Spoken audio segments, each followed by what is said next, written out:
आज हम डिस्कस करेंगे क्लास 8 साइंस का एनसीईआरटी का चैप्टर नंबर 8 जिसका नाम है फोर्स एंड प्रेशर। इस चैप्टर में हम फोर्स के बारे में पढ़ेंगे, प्रेशर के बारे में पढ़ेंगे, ये समझेंगे कि फोर्स किस तरीके से अराइज होता है, फोर्स के इफ़ेक्ट्स क्या होते हैं किसी ऑब्जेक्ट के स्टेट ऑफ मोशन पे या उसके शेप पर, कितने टाइप की फोर्सेस होती हैं जैसे कॉन्टैक्ट फोर्स या नॉन कॉन्टैक्ट फोर्सेस। प्रेशर को अंडरस्टैंड करेंगे कि प्रेशर किस तरीके से डिफाइन करते हैं, लिक्विड्स और गैसेस किस तरीके से प्रेशर एक्सर्ट करती हैं और एटमॉस्फेरिक प्रेशर क्या होता है। तो अगर हम स्टार्ट करें तो सबसे पहले हम फोर्स की डेफिनेशन की बात करेंगे। पर फोर्स को डिफ़ाइन करने से पहले मैं फ़िज़िकल क्वांटिटी को डिफ़ाइन करना चाहूँगा क्योंकि फोर्स भी एक फ़िज़िकल क्वांटिटी है। तो सबसे पहली चीज़ है कि फ़िज़िकल क्वांटिटी हम उन क्वांटिटीज़, प्रॉपर्टीज़ या फिनोमिना को कहते हैं जिसको हम मेजर कर सकते हैं, नाप सकते हैं और उसको हम एक न्यूमेरिकल वैल्यू से एक्सप्रेस कर सकते हैं। जैसे फॉर एग्जांपल डिस्टेंस, अगर मैं 2 पॉइंट्स के डिस्टेंस की बात करूं तो लेटर से कि 100 मीटर 2 पॉइंट्स के बीच में डिस्टेंस है, तो मैंने उसे मेजर कर लिया, न्यूमेरिकली एक्सप्रेस कर दिया, इसलिए वो एक फ़िज़िकल क्वांटिटी है। इसी तरीके से फोर्स भी एक फ़िज़िकल क्वांटिटी है जिसको कि हम मेजर कर सकते हैं और न्यूमेरिकली एक्सप्रेस कर सकते हैं। फोर्स का जो यूनिट होता है वो न्यूटन होता है और फोर्स का जो यूनिट होता है वो न्यूटन होता है।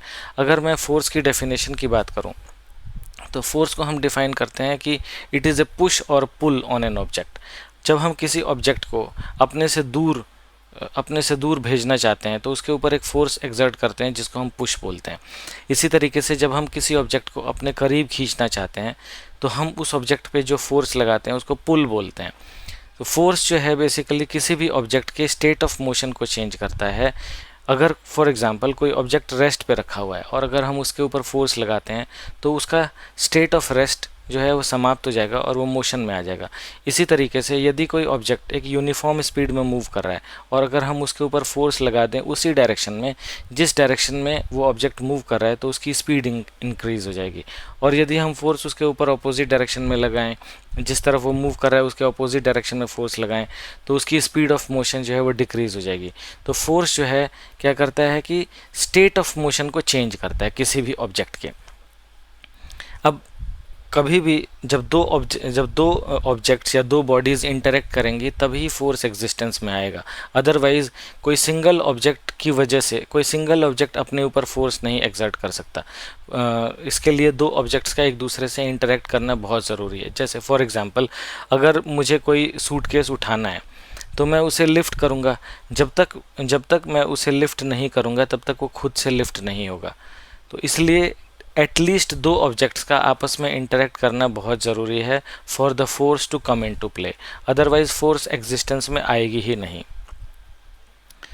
देखो, अगर हम किसी ऑब्जेक्ट को पुश कर रहे हैं, लेटर से कि कोई हैवी ऑब्जेक्ट है उसको हम पुश कर रहे हैं और हम अपना बहुत फोर्स अपनी तरफ से पूरी ताकत लगा रहे हैं और उसे पुश नहीं कर पा रहे, और लेटर से हमने अपने किसी फ्रेंड को कहा कि वो हमें सपोर्ट करे और सेम डायरेक्शन में फोर्स लगाए, तो हम ये पाएंगे कि उस बॉक्स को हिलाना हम दोनों के लिए ही आसान हो गया।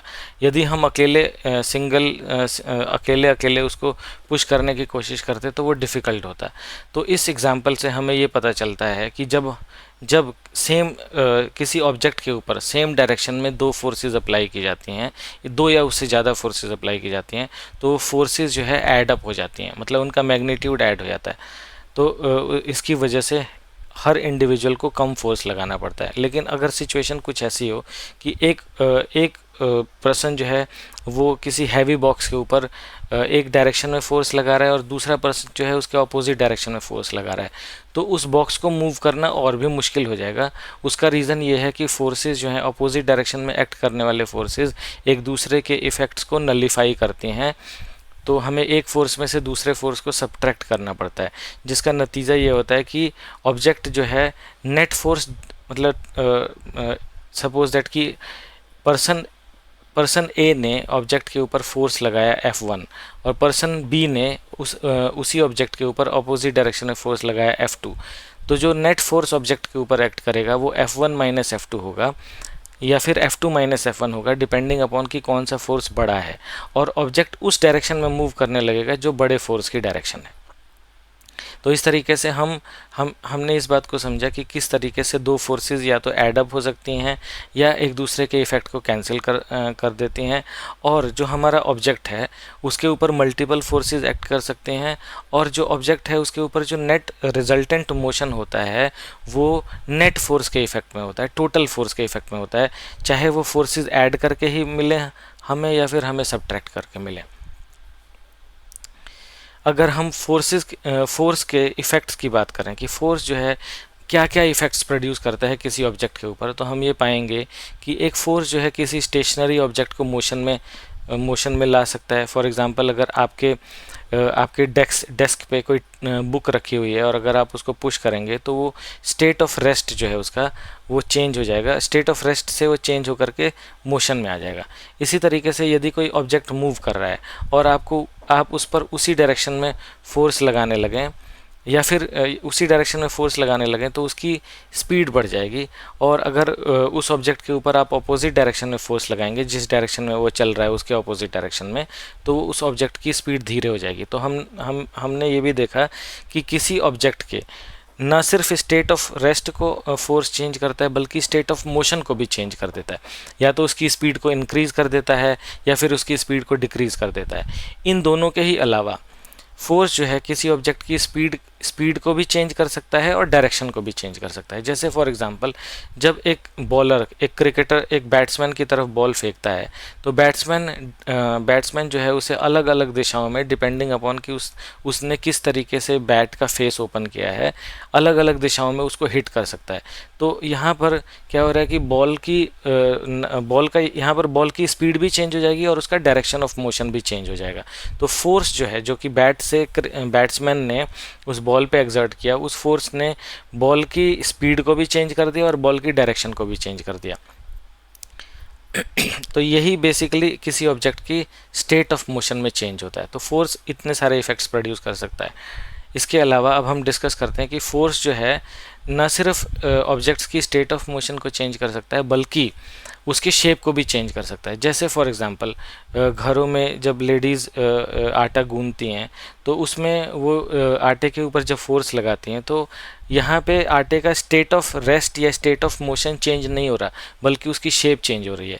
इसी तरीके से अगर हम किसी रबर बॉल को प्रेस करने की कोशिश करेंगे तो उसके ऊपर अगर हम कंप्रेशन फोर्स लगाएंगे, अपने हाथ से उसको दबाने की कोशिश करेंगे, तो उस फोर्स के इफ़ेक्ट में उस बॉल का शेप चेंज होगा, उसकी उसका स्टेट ऑफ रेस्ट या स्टेट ऑफ मोशन डिस्टर्ब नहीं होगा। तो इस तरीके से हमने समझा कि फोर्स जो है किसी ऑब्जेक्ट की न सिर्फ state of rest, state of motion को चेंज करता है बल्कि फोर्स जो है हमारे ऑब्जेक्ट्स की शेप को भी चेंज कर सकता है। अब हम बात करते हैं टाइप्स ऑफ फोर्सेस की। तो मेनली हम फोर्सेस को दो तरीके से क्लासीफाई करते हैं। एक को बोलते हैं कॉन्टैक्ट फोर्सेस और दूसरे को बोलते हैं नॉन कॉन्टैक्ट फोर्सेस। तो जब किसी फोर्स को एग्जिस्टेंस में आने के लिए दो फोर्सेस एक दूसरे के फिजिकल कांटेक्ट में आए, मैं फिर से रिपीट करता हूँ कि जब किसी फोर्स को एग्जिस्टेंस में आने के लिए दो ऑब्जेक्ट्स एक दूसरे के फिजिकल कांटेक्ट में आए तो उस फोर्स को हम कांटेक्ट फोर्स बोलते हैं।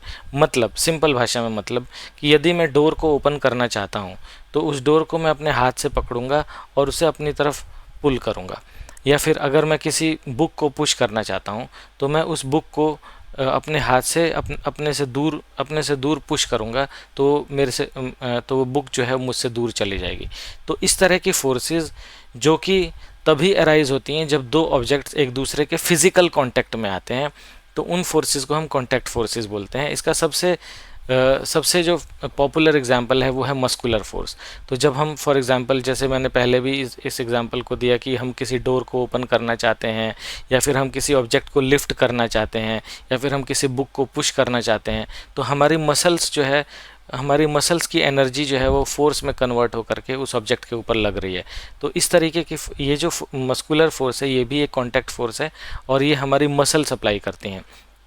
और ये मस्कुलर फोर्सेस जो हैं एनिमल्स भी अप्लाई करते हैं। फॉर एग्जांपल, जब हम बुलक्स को यूज़ करते हैं अपना सामान ढोने के लिए या फिर हॉर्सेस को यूज़ करते हैं तो वो एनिमल्स भी अपना मस्कुलर फोर्स यूज़ करके डिज़ायर्ड रिजल्ट्स प्रोड्यूस करते हैं। फॉर एग्जांपल अगर हमें कोई सामान को लेके जाना है तो वो बुलक जो है अपने मस्कुलर फोर्स से उसको लेकर के जाता है। तो हमने यहाँ पे बहुत ही सिंपल भाषा में समझ लिया कि कांटेक्ट फोर्स क्या होता है। मैं एक बार फिर से रिपीट कर देता हूँ कन्वीनियंस के लिए कि वो फोर्स जो कि तभी अराइज होता है जब दो ऑब्जेक्ट्स एक दूसरे के फिजिकल कांटेक्ट में आती हैं, अदरवाइज वो फोर्स अराइज नहीं होगा। इसका एक एग्जांपल फ्रिक्शन फोर्स भी है। जब एक सरफेस दूसरे सरफेस के ऊपर रोल करता है तो दूसरा सरफेस जो है वो उसकी मोशन को अपोज करता है because of being in contact with each other.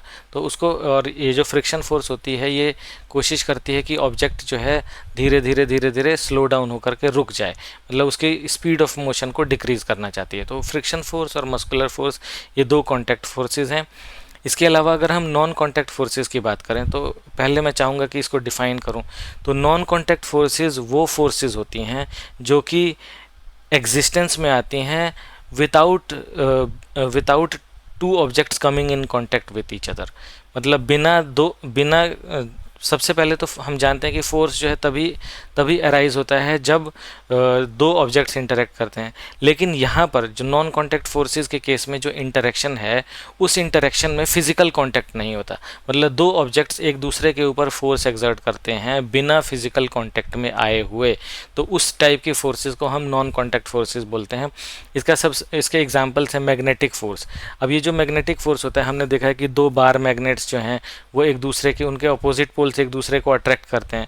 तो ये अट्रैक्शन करने के लिए उनको एक दूसरे के टच में नहीं आना पड़ता, वो दूर से ही एक दूसरे को अट्रैक्ट कर सकते हैं। या फिर अगर हम कॉमन पोल्स की बात करें तो कॉमन पोल्स जो हैं, सेम पोल्स जो हैं वो एक दूसरे को रिपेल करते हैं। तो यहाँ पे मैग्नेटिक फोर्स जो है वो अट्रैक्टिव फोर्स भी हो सकता है और रिपल्सिव फोर्स भी हो सकता है।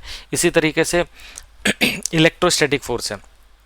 सो इलेक्ट्रोस्टैटिक फोर्स जो है बेसिकली जब एक चार्ज्ड ऑब्जेक्ट दूसरे चार्ज्ड ऑब्जेक्ट या अनचार्ज्ड ऑब्जेक्ट के ऊपर कोई फोर्स लगाता है बिना उसके कांटेक्ट में आए हुए, तो हम उसको इलेक्ट्रोस्टैटिक फोर्स बोलते हैं। ये इलेक्ट्रोस्टैटिक फोर्स जो है अट्रैक्टिव भी हो सकता है, रिपल्सिव भी हो सकता है। इसमें जैसे कि अगर मैं एक इलेक्ट्रोस्टैटिक फोर्स का एक एग्जांपल देना चाहूँगा कि अगर हम लेट अस से कि अगर हम एक स्ट्रॉ को दो पार्ट्स में कट कर लें और उसमें एक पार्ट को हम सस्पेंड कर दें with the help of A hook और दूसरे पार्ट को हम एक पेपर से रब करें, तो जिस पार्ट को हम पेपर से रब करेंगे वो इलेक्ट्रिकली चार्ज्ड हो जाएगा, उसके ऊपर इलेक्ट्रोस्टैटिक चार्जेस आ जाएंगे। और जब हम उसको जो सस्पेंडेड स्ट्रॉ का पार्ट है उसके पास लेकर जाएंगे तो उसका जो फ्री एंड होगा वो इससे अट्रैक्ट या वो इसकी तरफ मूव करेगा या इससे दूर मूव करेगा।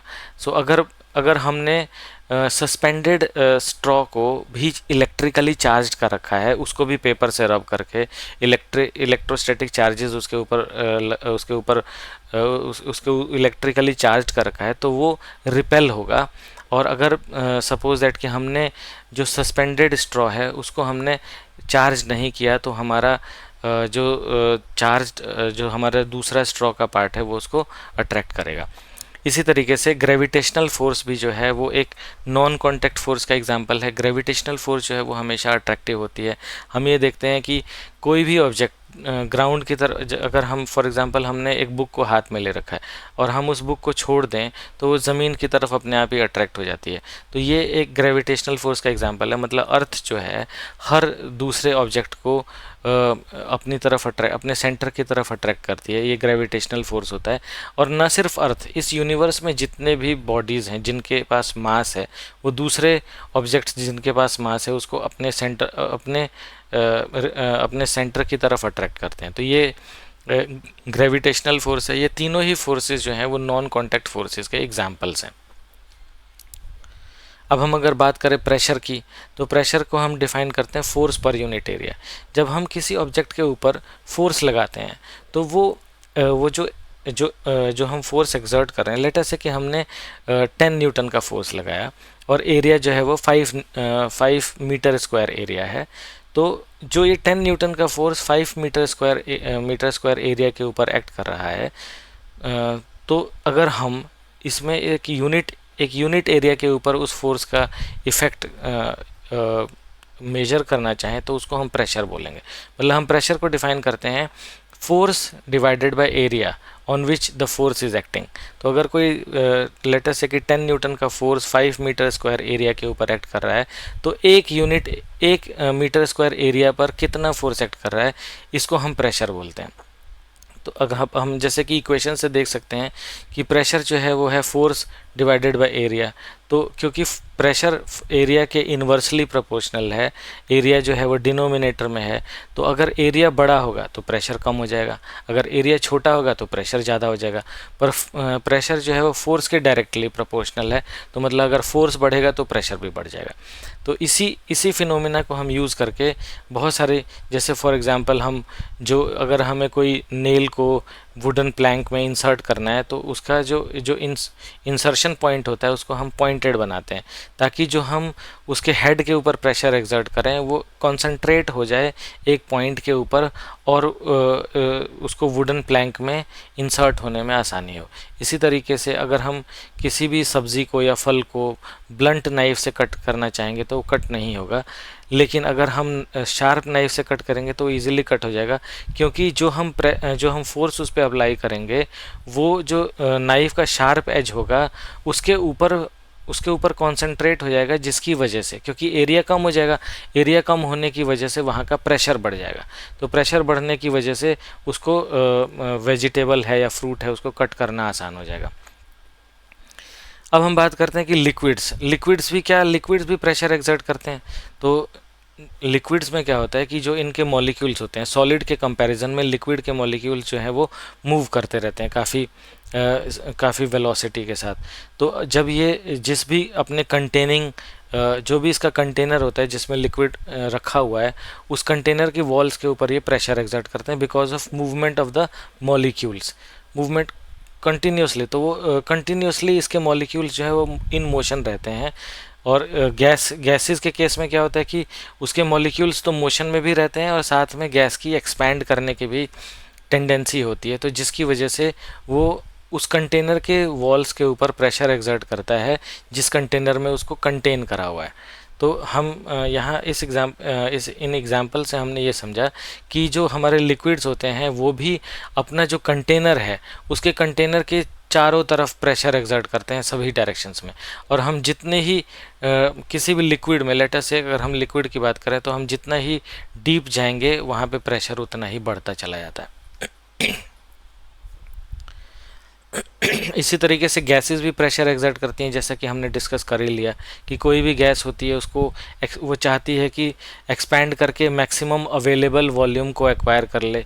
तो इस एक्सपेंशन के दौरान वो अपने जो भी कंटेनर है उसके वॉल्स पे प्रेशर एक्सर्ट करती है चारों तरफ से। अब हम बात करते हैं एटमॉस्फेयर की। तो हम जानते हैं कि जो हमारा एटमॉस्फेयर है वो अप टू 100 किलोमीटर्स, हालांकि उससे भी बहुत ऊपर तक एटमॉस्फेयर जो है वो है, लेकिन 100 किलोमीटर्स के अंदर में जो हमारे एयर है उसकी डेंसिटी काफ़ी ज़्यादा है और इसके अबव जो है वो डेंसिटी बहुत कम होती जाती है। इसलिए हम इस 100 किलोमीटर को ही मेन एटमॉस्फेयर की लिमिटेशन मान सकते हैं। तो जो इतना वॉल्यूम ऑफ एयर है इसको भी तो ग्रेविटेशनल फोर्स जो है अर्थ का अपनी तरफ अट्रैक्ट कर रहा है।